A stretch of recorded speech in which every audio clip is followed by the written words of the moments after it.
Hello everyone, welcome back to physics with Rajni Durgar. आज हम Arunachal Pradesh 2026 TGT physics exam के लिए एटम्स एंड एक्सरे चैप्टर्स के मोस्ट इम्पॉर्टेंट एमसीक्यूज प्रैक्टिस करेंगे। ये chapter wise MCQ practice series का थर्ड वीडियो है। So stay focused, practice till the end and let's boost your exam preparation together. तो चलो शुरू करते हैं। इस वीडियो में मैंने 25 एमसीक्यूज रखे हैं। सो आप लोग एक काम करना, क्वेश्चंस को पहले खुद से पढ़ना, खुद आंसर्स को करने का कोशिश करना। आपका ऑप्शन क्या आ रहा है वो टिक कर देखना। उसके बाद आप जो वीडियो में जो एक्सप्लेनेशन है उसके बाद वो देखना, ठीक है। इससे आपको पता चल जाएगा कि आपको आपका प्रिपरेशन किस लेवल पे है। तो आप से मैं ये रिक्वेस्ट करती हूँ कि आफ्टर मतलब पूरा वीडियो देखने के बाद पूरा जब क्वेश्चन प्रैक्टिस हो जाए तो 25 में आपको कितने मिले हैं वो प्लीज़ आप लोग कमेंट करके मुझे बताएंगे। ओके, सो शुरू करते हैं आज का पहला क्वेश्चन। तो पहला क्वेश्चन आप रीड करिए और बताइए कि आपको आपका आंसर कितना आ रहा है। तो क्वेश्चन है, de Broglie wavelength of an electron orbiting in the n is equal to 2 state of hydrogen atom is close to what? Okay, so आपको बताना क्या है, आपको बताना है डी बॉगली वेवलेंथ कितना होगा इलेक्ट्रॉन का जो n is equal to 2 state में ऑर्बिट कर रहा है हाइड्रोजन एटम। तो देखो हाइड्रोजन जब एटम बोला है तो यहाँ पे एटॉमिक नंबर होगा 1, n और बोला है 2। तो इसमें अब कैसे करेंगे, तो आपको पता है कि ऑब्वियसली जो सरकमफ्रेंस होगा 2 पाई इंटू आर, आर हो गया radius of the nth orbit. Okay, 2 pi r मतलब ये सेकेंड ऑर्बिट का है, तो आर है सेकेंड ऑर्बिट का रेडियस, इजिकल टू क्या होता है इन लैम्डा। तो लैम्डा है वेवलेंथ, लैम्डा को हम लोग बोल देते हैं वेवलेंथ, वेवलेंथ ऑफ इलेक्ट्रॉन जो ऑर्बिट कर रहा है, ठीक है। तो ये आपको पता होगा, मतलब ये सपोज मेरा अगर ऑर्बिट हो गया, ये सपोज सेकेंड ऑर्बिट हो गया n इज इक्वल टू 2। तो यहाँ पे अगर हम लोग वेवलेंथ बनाए तो कितने वेवलेंथ बनेंगे, तो ऐसे ऐसे ये वेव्स होते हैं, ऐसे ऐसे कंप्लीट वेव्स होते हैं। तो आपको यहाँ पे टोटल नंबर ऑफ सपोज एक ये वाला कंप्लीट होने का जो वेवलेंथ है वो सपोज लैम्डा है, सोचो यहाँ पे इन नंबर होगा तो इन लैम्डा बैठ जाएगा, ठीक है। ओके, आई होप इतना समझ में आ गया। अब फॉर्मूला में 2 पाई आर का जो एक्सप्रेशन होता है आपको पता है 0.052 into n square by z होता है is equal to n lambda, ठीक है। ये जब हम लोग बैठाएंगे तो ऑब्वियसली जो आर आएगा वो नैनोमीटर में आएगा। तो अब इसको कैलकुलेशन आप करो, कैलकुलेशन में आप इन का वैल्यू 1 सेकेंड, आप इनका वैल्यू बैठा दो 2, जेड आप बैठा दो 1, और पाई आपको पता है 3.14 करके आपका जो कैलकुलेशन आएगा लैम्डा का सॉल्व करके इसका आंसर 0.67 नैनोमीटर आएगा, ठीक है। तो आई होप आपको ये समझ में आ गया होगा। तो इसका जो आंसर आपको मिल रहा है, इसका आंसर आप देख पा रहे हो कौन सा ऑप्शन करेक्ट जाएगा, option number B is the correct answer, ठीक है। समझ में, थोड़ा सा सॉल्व करते ही समझ में आएगा कि पॉइंट के बाद क्या आ रहा है, तभी आपको क्लियर हो जाएगा। क्वेश्चन नंबर 2 एक स्टेटमेंट बेस्ड क्वेश्चन है। तो क्वेश्चन आप पढ़ो खुद से। इसमें स्टेटमेंट 2 दिया हुआ, एक स्टेटमेंट 1 और स्टेटमेंट 2। तो स्टेटमेंट 1 बोला है atoms are electrically neutral, atoms बोला है electrically neutral as they contain equal number of positive and negative charges. Obviously इसमें मुझे कुछ भी दिक्कत नहीं लग रहा है, स्टेटमेंट 1 मुझे करेक्ट लग रहा है। स्टेटमेंट 2 अगर मैं पढ़ूँ कि atoms of each element, okay, atoms of each element are stable and emit their characteristic spectrum in the light of the above statement, आपको चूज करना है। देखो स्टेटमेंट 1 तो ट्रू है क्योंकि न्यूट्रल होता है, क्योंकि जितने प्रोटॉन्स होते हैं उतने ही नंबर ऑफ इलेक्ट्रॉन्स होते हैं और न्यूट्रॉन्स तो न्यूट्रॉन होता है, ठीक है। बट स्टेटमेंट 2 मुझे गलत लग रहा है, क्यों गलत लग रहा है देखो स्टेटमेंट 2 रॉन्ग है क्योंकि atoms of most of the element, atoms of each element are stable, तो हर एक एलिमेंट स्टेबल नहीं होता है, करेक्ट। तो एटम्स ऑफ क्या होगा, atoms of most of the element, ये क्या होगा, atoms of the most of the elements are stable, correct, and emit characteristic spectrum. Okay, that means ये जो ईच मतलब एवरी वाला पार्ट है यही गलत हो रहा है। तो स्टेटमेंट 1 तो करेक्ट है, बट स्टेटमेंट 2 क्या होगा, इनकरेक्ट होगा। आई होप समझ में आया होगा। क्वेश्चन नंबर 3, तो क्वेश्चन नंबर 3 आप लोग ट्राई करो खुद से। क्वेश्चन नंबर 3, क्वेश्चन नंबर 3 क्या बोल रहा है कि the radius of the inner most of hydrogen atom is this, angstrom में है, ठीक है। The radius of the third allowed orbit in the hydrogen atom क्या होगा। तो देखो फॉर्मूला आपको अभी मैंने बताया था, आर इन इजिकल टू होता है, देखो 0.52 या 3 कुछ भी लिखो, into n square by Z. अगर 0.53 लिखोगे तो आर एंगस्ट्रॉम में आएगा, और अगर यहाँ पे आपको मैंने बताया अगर 0.052 लिखोगे तो ये जो आर है ये नैनोमीटर में आएगा, ठीक है। मैं यहाँ पे लिख दूँ आपके इजी के लिए, ये नैनोमीटर में है, तब आपका फॉर्मूला ये बन रहा है। आई होप इतना तो समझ में आया होगा, क्लियर है ना। ओके, अब देखो रेडियस ऑफ द क्या बोला है, third orbit, that means third orbit मतलब इनका वैल्यू कितना हो जाएगा, 3 हो जाएगा, और ये हाइड्रोजन है मतलब जेड इजिकल टू हो जाएगा 1, तो बैठा दो वैल्यूज, 0.53 इंटू 3 स्क्वायर बाई 1, ये आ जाएगा आपका 4.77, किसमें, एंगस्ट्रॉम में आ जाएगा। तो which option is correct, option A आपका करेक्ट जाएगा। क्वेश्चन नंबर 4 पढ़ते हैं। क्वेश्चन नंबर 4 है the minimum wavelength of X rays produced by an electron accelerated through a potential difference of v volts is proportional to what।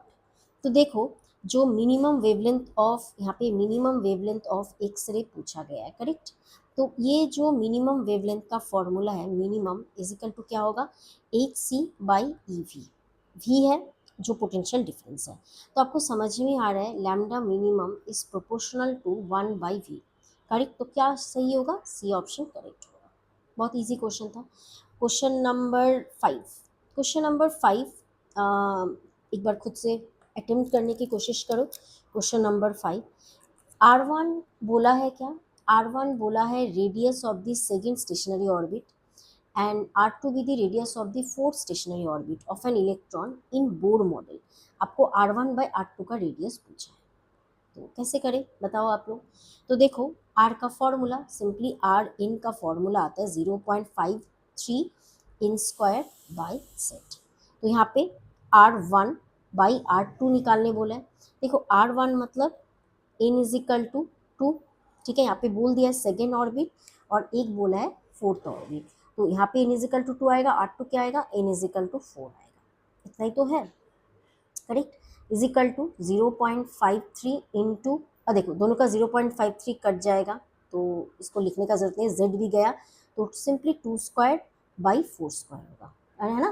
क्योंकि ये जो fact, ये और ये क्या हो जाएगा, दोनों आर की वजह से कट जाएगा, सिर्फ ये बचेगा। तो 2 2 ज़ा 4, और ये होगा 4 4 ज़ा 16, मतलब 1/4, 1/4 कितना होता है, 0.25 होता है। तो ऑप्शन कौन सा है करेक्ट, ए ऑप्शन करेक्ट है। क्वेश्चन नंबर 6, चलो क्वेश्चन नंबर 6 एक बार आप खुद से पढ़ो। क्वेश्चन नंबर 6 बोल रहा है late T1 and T2 be the energy of an electron in the first and the second excited states of hydrogen atom respectively। Okay, according to the Bohr model of atom the ratio of T1 is to T2, आपको T1 और T2 का ratio पूछा है।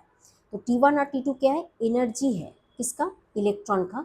कौन से orbit में, एक है फर्स्ट ऑर्बिट और एक है सेकेंड ऑर्बिट, नहीं यहाँ पे एक्साइटेड वाला वर्ड याद रखना। फर्स्ट एक्साइटेड स्टेट मतलब फर्स्ट एक्साइटेड स्टेट में क्या होगा, देखो पहला इन, ये है ग्राउंड स्टेट, ये एटम है, ये ऐसे just I am drawing it in a rough manner.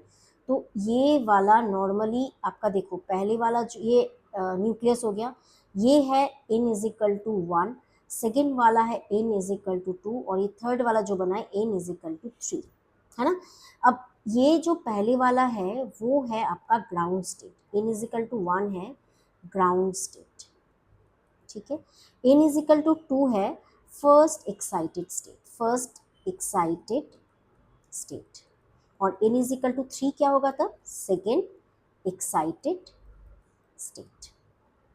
I hope इतना समझ में आ गया। तो फर्स्ट एक्साइटेड स्टेट मतलब n इजिकल टू 2 और सेकेंड मतलब n इजिकल टू 3, ये दो पूछा है, ठीक है। जल्दीबाजी में गड़बड़ मत कर देना, ओके।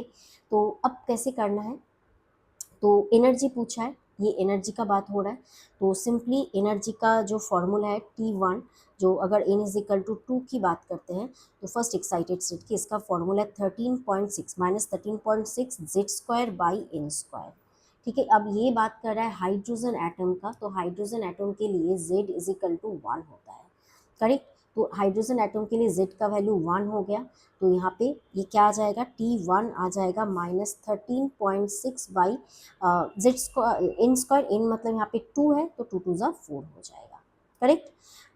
इलेक्ट्रॉन वोल्ट आ जाएगा। सिमिलरली n इजिकल टू अगर 3 है मतलब सेकेंड एक्साइटेड स्टेट के लिए T2 कितना आ जाएगा, माइनस 13.6, जेड का वैल्यू 1 है और एन स्क्वायर मतलब 3 का स्क्वायर, मतलब ये माइनस 13.6 बाई 9 इलेक्ट्रॉन वोल्ट आ जाएगा। देयरफॉर अगर आप T1 इज टू T2 करोगे तो क्या होगा, आपको यहाँ पे 1/4 इज टू 1/9, मतलब आपको मिल जाएगा 9:4 मिल जाएगा। तो ये है आपका आंसर। तो कौन सा आंसर ऑप्शन करेक्ट दिख रहा है आपको, सी जाएगा correct answer, okay. Next question, please next question आप खुद से पढ़ें, इजी है। बोला है the total energy of an electron in the nth stationary orbit of hydrogen atom can be obtain by, सिर्फ फार्मूला पूछा है तो फार्मूला आपको पता है, ये minus 13.6 by n square electron volt, C correct होगा, एकदम फार्मूला बेस्ड है। चलो नेक्स्ट क्वेश्चन नंबर 7 हो गया ना, क्वेश्चन नंबर 8 पे चलते हैं। क्वेश्चन नंबर 8 है for which of the following Bohr model is not valid. तो बोर मॉडल किसके लिए वैलिड नहीं है, देखो बोर मॉडल एप्लीकेबल किसके लिए होता है, बोर मॉडल जो एप्लीकेबल होता है, इट इज़ एप्लीकेबल, एक बार आप लोग लिख लेना, applicable for only single electron species, single electron species, okay.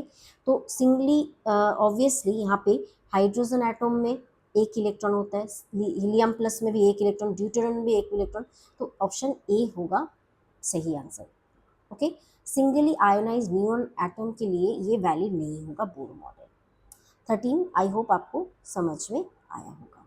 चलिए 9 number I am sorry 8 number question समझ में आया होगा, अब 9 नंबर क्वेश्चन पे चलते हैं। The ratio of kinetic energy, the ratio of kinetic energy to the total energy of an electron in a Bohr orbit of hydrogen atom क्या होगा। देखो बहुत ही सिंपल क्वेश्चन है, तो आपको पता है kinetic energy is equal to होता है minus of total energy, same होता है। तो दोनों का जो रेशियो होगा काइनेटिक एनर्जी और टोटल एनर्जी का अगर आप रेशियो करोगे तो क्या होगा, ये होगा आपका 1:-1। तो ऑप्शन कौन सा करेक्ट जाएगा, ऑप्शन बी करेक्ट होगा। बहुत ही सिंपल सा क्वेश्चन था। आई होप क्वेश्चन नंबर 9 आपका क्लियर है। अब नेक्स्ट क्वेश्चन नंबर चलते हैं 10th नंबर ऑफ क्वेश्चन की तरफ। 10th नंबर क्वेश्चन क्या बोलता है कि the ratio of wavelengths of last line of Balmer series and the last line of Lyman series, इन दोनों का रेशियो क्या होगा, किसका, वेवलेंथ का रेशियो पूछा गया है, ठीक है। वेवलेंथ का रेशियो पूछा गया है। तो देखो फॉर्मूला क्या होगा, अगर मैं बामर सीरीज का लास्ट लाइन बोलूँ, last line of Balmer series, तो 1/λb, b for Balmer series is equal to एक कांस्टेंट आता है रिडबर्ग कांस्टेंट, ये होगा बामर सीरीज में पहला वाला होता है n इज इक्वल टू 2 और लास्ट लाइन मतलब जंप कहाँ से कर रहा है, इन्फिनिटी से। बामर सीरीज में क्या होगा, यहाँ पे मैंने ये बताया था क्लासेस में आपको कि ये n is equal to 1, n is equal to 2, n is equal to 3, n is equal to 4, n is equal to 5, चलते चलते n is equal to infinity. अगर सब पोर्शन से इलेक्ट्रॉन्स अगर n इज इक्वल टू 2 में आता है तो आपको क्या मिलेगा, बामर सीरीज मिलेगा, ठीक है, समझ में आया। और वही लीमैन सीरीज में मतलब इन्फिनिटी से या कहीं से भी अगर जंप करके 1 में आता है तो आपको लीमैन सीरीज मिलेगा, क्लियर।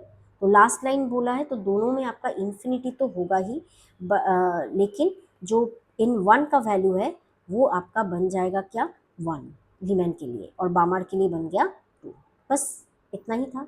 तो अब देखो इधर कैलकुलेशन करके कितना आएगा, इधर कैलकुलेशन करके लीमैन सीरीज का 1 बाई ये RC 1/1² मतलब 1, और ये वाला पोर्शन क्या देगा, 0 देगा, है ना, इतना तो क्लियर है। सिमिलरली ये वाला पोर्शन क्या देगा, 1/λb is equal to RC/4। तो यहाँ पे lambda b by lambda l करोगे तो क्या करोगे, मतलब सिंपली ये सॉरी ये वाला डिवाइडेड बाई ये वाला करोगे तो RC कट जाएगा, तो सिंपली आ जाएगा आपका 4। तो कौन सा आंसर, ये वाला कौन सा से मिला हम लोगों को, ये वाला और ये वाला से डिवाइड कर देना। तो ऑप्शन कौन सा करेक्ट जाएगा, B is your correct answer. I hope इतना समझ में आया है। क्वेश्चन नंबर 10 क्लियर होगा। तो क्वेश्चन नंबर 11 एक बार खुद से ट्राई करो। The energy of hydrogen atom in the ground state is this. The energy of helium ion in the first excited state क्या होगा। फर्स्ट एक्साइटेड स्टेट का अभी बताया था, एन कितना होगा, एन होगा फर्स्ट एक्साइटेड स्टेट में 2, राइट। ओके, ग्राउंड स्टेट मतलब n इज इक्वल टू क्या होता है, 1 होता है। हाइड्रोजन मतलब z का वैल्यू होगा 1, हीलियम का मतलब होगा z का वैल्यू 2। बस इतना सा आपको रिकॉग्नाइज करना है, बाकी काम बहुत इजी है। फॉर्मूला आपको पता है, -13.6/n² और ये z², ठीक है। अब क्या बोला, energy of hydrogen ground, energy निकालने बोला है इसका। तो सिंपली हीलियम के लिए अगर देखें तो हीलियम के लिए तो हीलियम का ई इज इक्वल टू कितना आएगा, -13.6, जेड का वैल्यू 2 है और एन का वैल्यू भी कितना है, 2 पूछा है, 2², ठीक है, समझ में आया। तो सिंपली ये ग्राउंड स्टेट का ये नहीं जानने से भी होगा, नॉर्मली एक ही बात है। तो ऑब्वियसली 2² कट गया तो ई इज इक्वल टू आ गया -13.6 इलेक्ट्रॉन वोल्ट। ए जाएगा आपका करेक्ट, ठीक है।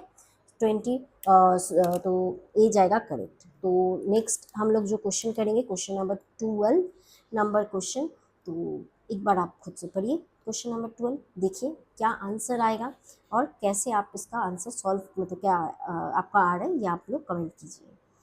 एंड अल्फा, मैं पढ़ के देती हूँ, alpha nucleus of energy half mv² bombards a heavy nuclear target of charge JT, then the distance of closest approach for the alpha nucleus will be proportional to what? Distance of closest approach पूछा है। देखो, at the distance of closest approach, जब distance of closest approach होता है तब आपको पता है काइनेटिक एनर्जी किसमें कन्वर्ट हो जाएगा, पोटेंशियल एनर्जी में कन्वर्ट हो जाएगा, राइट। अब काइनेटिक एनर्जी कितना है, हाफ mv² और पोटेंशियल एनर्जी क्या होगा, 1/4πε0 Q1 Q2/r², clear. Sorry r² क्यों होगा, ये r0 होगा, मतलब जो डिस्टेंस ऑफ क्लोजेस्ट अप्रोच है, ठीक है। Then the distance of closest approach, इसको हम लोग r0 ले लेते हैं। ये r0 किसके साथ प्रोपोर्शनल होगा, ये निकालना है। अब देखो वैल्यूज बैठा दो, तो यहाँ पे Q1 और Q2 अल्फा पार्टिकल है, अल्फा पार्टिकल मतलब यहाँ पे अल्फा पार्टिकल का चार्ज 2e होगा एक का, और एक का चार्ज होगा Ze, ये Ze दिया हुआ है न्यूक्लियस का, ठीक है। अच्छा, तो अब मास मास सोचो, अल्फा पार्टिकल का मास एम ही है, यहाँ पे फॉर्मूला में एम ही दिया हुआ है। तो बस यहाँ से आप सॉल्व करके r0 इज इक्वल टू आपका आ जाएगा Ze²/πε0v², πε0v² इंटू आपका आ जाएगा 1/m। अब सॉल्व करना है, यहाँ पे वैल्यूज पुट करना जो जो मैंने ब्लू कलर में लिखा है। तो देयरफॉर आपको समझ में आ रहा है कि r0 is proportional to 1/m, है ना। क्योंकि देखो यहाँ पे Z, E, पाई, ε0 और v तो दिया हुआ है क्वेश्चन में, तो सब कांस्टेंट है। तो ये r0 प्रोपोर्शनल टू 1/m बनेगा, तो ऑप्शन सी करेक्ट होगा। क्वेश्चन नंबर 13 पे चले, या क्वेश्चन नंबर 13 सिंपल सा एक क्वेश्चन है, आप लोग आंसर दो। बोर मॉडल ऑफ एटम्स क्या बताता है, बोर मॉडल ऑफ एटम्स क्या एज्यूम करता है। इसका ऑप्शन ए करेक्ट होगा, assumes that angular momentum of electron is quantized. Angular momentum जो होता है वो integral multiple of H cut होता है, मतलब एन h/2π क्या होता है, ये एंगुलर मोमेंटम, ठीक है। ओके, क्वेश्चन नंबर 14 पे चलते हैं। क्वेश्चन नंबर 14 क्या बताता है, क्वेश्चन नंबर 14 यही बताता है कि which of the following systems will be the radius of the n is equal to 1 will be minimum. बहुत ही सिंपल सा क्वेश्चन है। तो किसका है, देखो r का जो फॉर्मूला है r इज प्रोपोर्शनल टू क्या होता है 1/z होता है। इन स्क्वायर बाई जेड आज ही अभी थोड़ी देर पहले ही फॉर्मूला बताया था। तो z जितना ज़्यादा होगा r उतना ही मिनिमम होगा, करेक्ट। तो इसमें ड्यूटेरियम, हाइड्रोजन, लिथियम और हीलियम सब में आपको दिखाई दे रहा है z किसका ज़्यादा है। लिथियम के लिए z होता है 3, हीलियम के लिए z होता है कितना 2, ठीक है।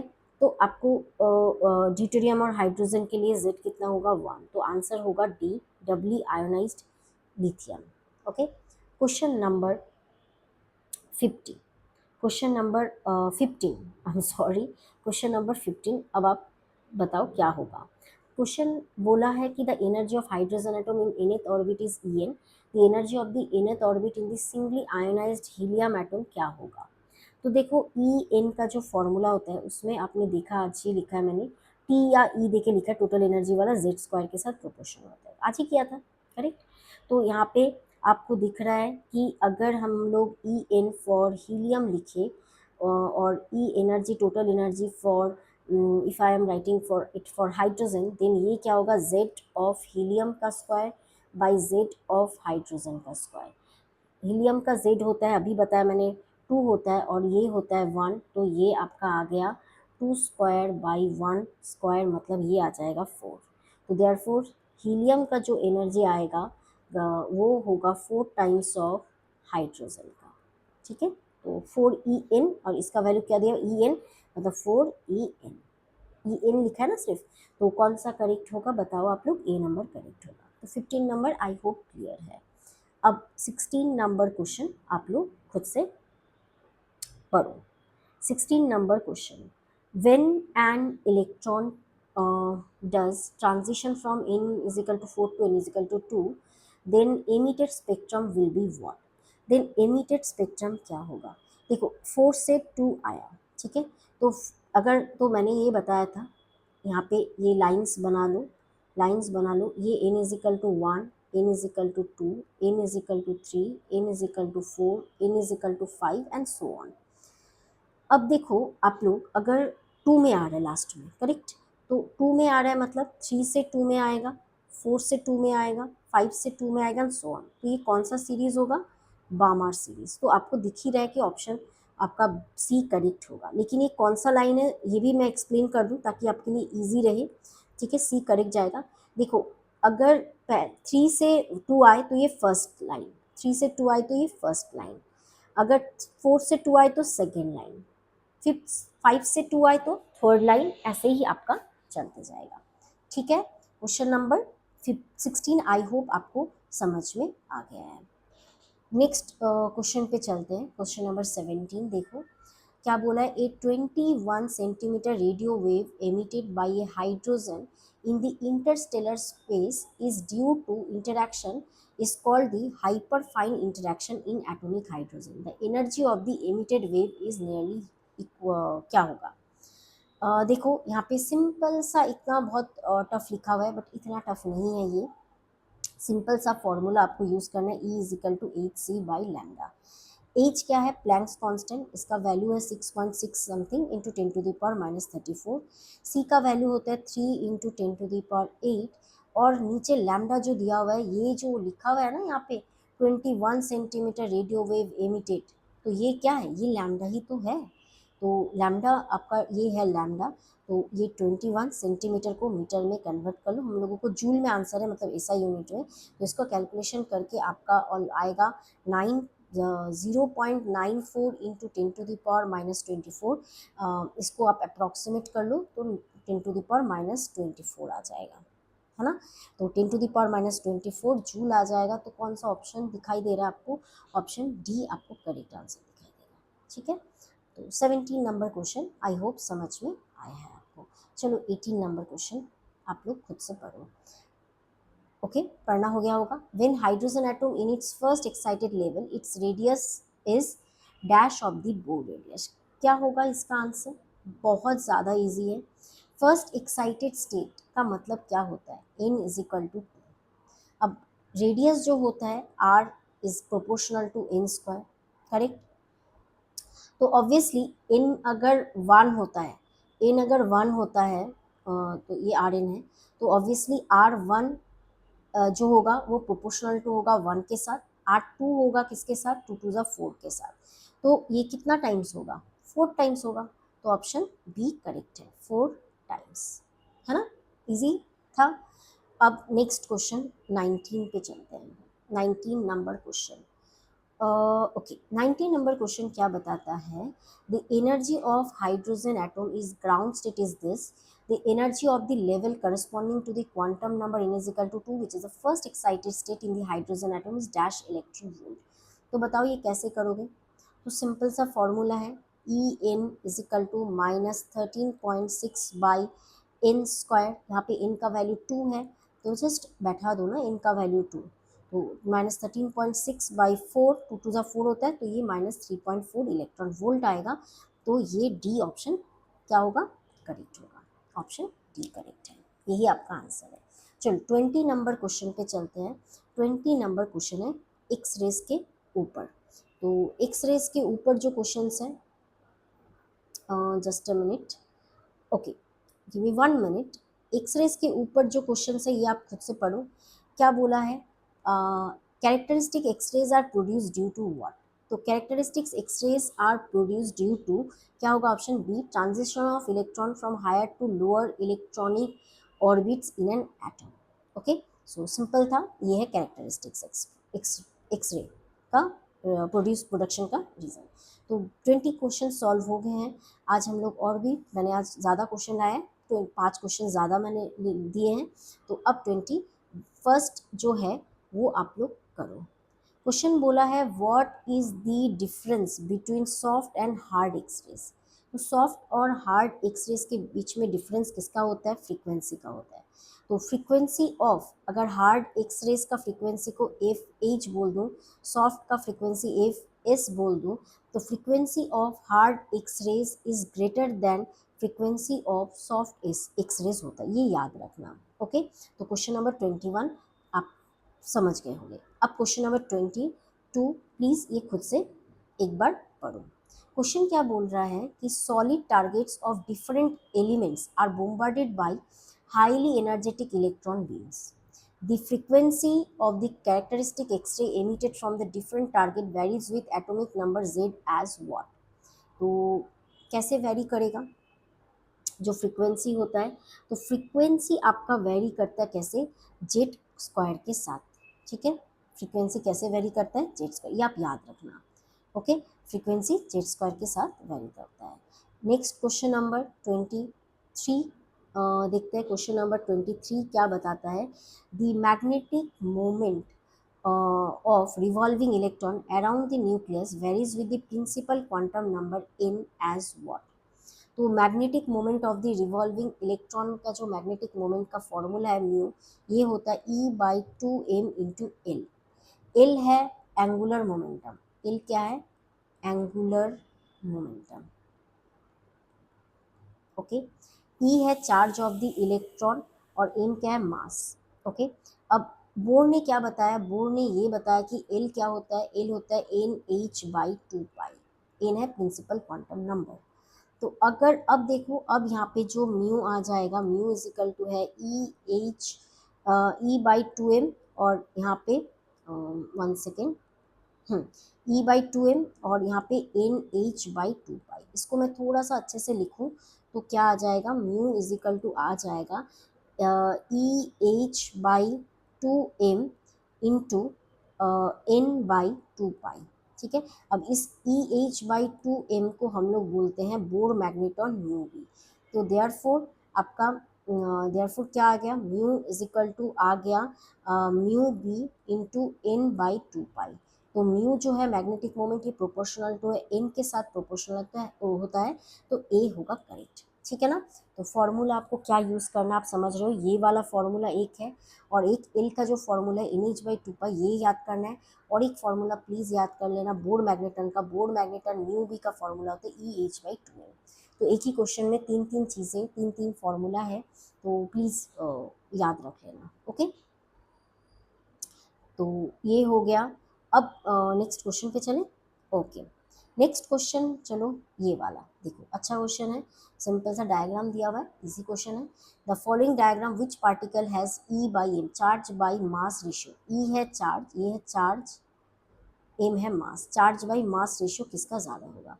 देखो ये आप याद रखना, डिफ्लेक्शन मतलब इस चारों में से डिफ्लेक्शन किसका ज़्यादा है, ऑब्वियसली इस चारों में से डिफ्लेक्शन ज़्यादा है, आपको ए का दिखाई दे रहा है, करेक्ट, और सबसे कम उसके बाद डी का है, ओके सॉरी, अच्छा ये ए है, ये भी ओके। अब आप देखो, reflection of the particle along Y axis, Y इसको वाई एक्सिस बोल दो, और ये हो गया एक्स एक्सिस, ओके, ये वाई एक्सिस, ये हो गया X axis. Deflection along the particle of the particle along Y axis क्या होगा, इस डिफ्लेक्शन का फॉर्मूला है अप्लाइड इलेक्ट्रिक फील्ड की वजह से, ये y इज इक्वल टू होता है e x square by 2m v square, ठीक है, तो y is proportional to e by m, okay. बाकी कुछ भी वैल्यूज हो, वाई इज मैक्सिमम किसके लिए हो रहा है, देखो यहाँ पे एक्चुअली समझ में थोड़ा ड्राइंग भी अच्छे से नहीं दिया गया है, जिसके लिए डिफ्लेक्शन ज़्यादा होगा उसका चार्ज बाई मास रेशियो ज़्यादा होगा। मुझे तो यहाँ पे ए ज़्यादा डिफ्लेक्ट करता हुआ दिख रहा है, तो मेरे हिसाब से ए करेक्ट जाएगा, ठीक है। अगर आपको लगे कोई और डायग्राम में एक्चुअली ना मतलब डायग्राम थोड़ा सा क्लियर नहीं है, आप एक मतलब इधर देखो, बहुत जन यहाँ पे डी भी देख सकते हैं, ये ऐसे गया, ये थोड़ा ज़्यादा मुड़ेगा, ठीक है, मतलब यहाँ पे डायग्राम ठीक से दिया हुआ अगर नहीं है तो जो डायग्राम में जिसका डिफ्लेक्शन ज़्यादा दिखेगा आप उसी को ही मार्क कर देना, ठीक है। मुझे यहाँ पे ए दिख रहा है तो मैं यहाँ पे ए मार्क कर रही हूँ, किसी को अगर डी दिख रहा है वो क्लियरली दे देगा, ठीक है। तो ऐसे सपोज ज़्यादा दे दिया, ऐसे दे दिया, और सोचो ये ऐसे दे दिया, तो ये सपोज डी है, ये ए है, ये सपोज बी है, और ये सपोज सी है। अगर डायग्राम आपका ये होगा तो आप आंसर क्या दोगे, सोचो ये आपका डायग्राम है ये वाला, ये नहीं है, तो इसका आंसर डी होगा। आई होप आपको समझ में आ रहा होगा, है ना। तो चलो लास्ट क्वेश्चन नंबर 25 पे चलते हैं, ये आज का लास्ट क्वेश्चन होने वाला है। तो आए अब ये क्वेश्चन आप लोग पढ़ो, क्या बताया है कि द ब्रैग्स डिफ्रेक्शन, देखो नया टर्म आया है, ऑफ एक by crystal to occur then the X rays of wavelength lambda and interatomic distance D must be what. देखो चलो फॉर्मूला देख लेते हैं, ब्रैग्स लॉ ऑफ डिफ्रैक्शन जो होता है, Bragg's law of diffraction by a crystal, इसका जो फॉर्मूला होता है वो है 2d sine theta is equal to n. I hope आपने किया है ये, ओके। तो अब देखो, अब ये जो डिफ्रैक्शन होगा, तो अगर मतलब साइन थीटा, थीटा स्मॉल होता है, साइन थीटा को आप ले लो 1, ये हो जाएगा 1, ठीक है, और n इज इक्वल टू क्या होगा, for n is equal to 1 आप लोग ले लो, n is equal to 1 and sine theta हम लोग 1 ले लेते हैं। तो डिफ्रैक्शन आपका तभी होगा जब इन लैम्डा ये या तो 2d हो, ठीक है, ये 2d, तो लैम्डा इज इक्वल टू क्या होगा 2d बाई एन।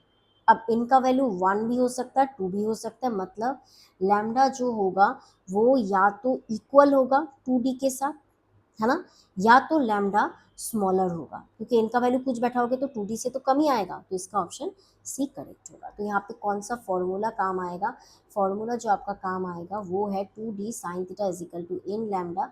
इस फॉर्मूला को हम लोग बोलते हैं, ये क्या है, Bragg's law of diffraction, Bragg's law for diffraction लिख देते हैं, लॉ फॉर डिफ्रैक्शन और by a crystal, by a crystal. I hope इतना समझ में आया।